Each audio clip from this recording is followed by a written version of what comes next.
অশ্বত্থামা চারিদিকে খুঁজতে লাগলেন কোথাও পাণ্ডবদের কোনো বংশধর বেঁচে আছে কিনা। পাণ্ডবদের বংশকে আমি নির্বংশ করে দেব, আমায় অপমান করেছে তারা। চারিদিকে খুঁজতে লাগলেন, তখন হঠাৎ করে তিনি জানতে পারলেন অর্জুন পুত্র অভিমন্যু তার স্ত্রী উত্তরার গর্ভে একটি সন্তান বড় হচ্ছে। যেই না জানতে পেরেছেন,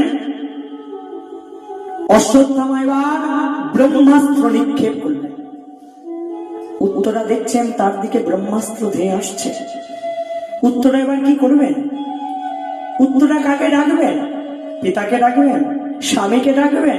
না না না, তারা কেউ রক্ষা করতে পারবে না। উত্তরা এবার চোখ বন্ধ করে ভগবানকে স্মরণ করছেন। হে ঠাকুর, হে বিপদ ভঞ্জন মধুসূদন,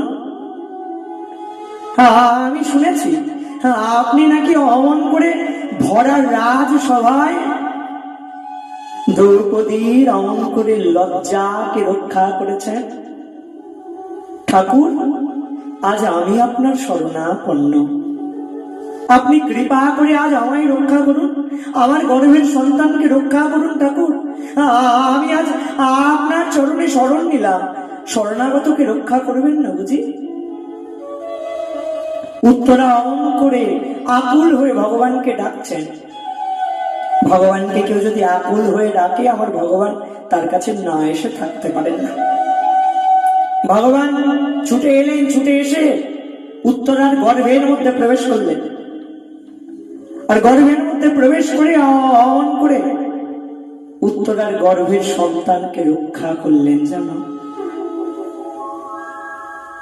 উত্তরার গর্ভের সন্তান যিনি, তিনি গর্ভের মধ্যেই ভগবানকে দর্শন করেছেন। কত সৌভাগ্য তার। আর এরপর যখন তার ভূমিষ্ঠ হলো, ভূমিষ্ঠ হয়ে না তিনি চারিদিকে তাকাতে লাগলেন, তাকিয়ে খুঁজতে লাগলেন। তিনি মনে মনে ভাবতে লাগলেন, গর্ভের মধ্যে এত সুন্দর রূপের মানুষ যাকে দর্শন করলাম, সে কোথায় গেল? এখন তো তারে আর দেখতে পাচ্ছি না, কোথায় সে? চারিদিকে তাকেই খুঁজতে লাগলেন। এই পরীক্ষিত মহারাজই পরবর্তীতে শ্রী সুখদেব গোস্বামী পাদের কাছ থেকে ভাগবত কথামৃত আস্বাদন করেছেন। আর এই ভাগবত কথামৃতই এখন আমরা আস্বাদন করবার সৌভাগ্য লাভ করছি। পরীক্ষিত মহারাজের কৃপা, সুখদেব গোস্বামী পাদের কৃপা,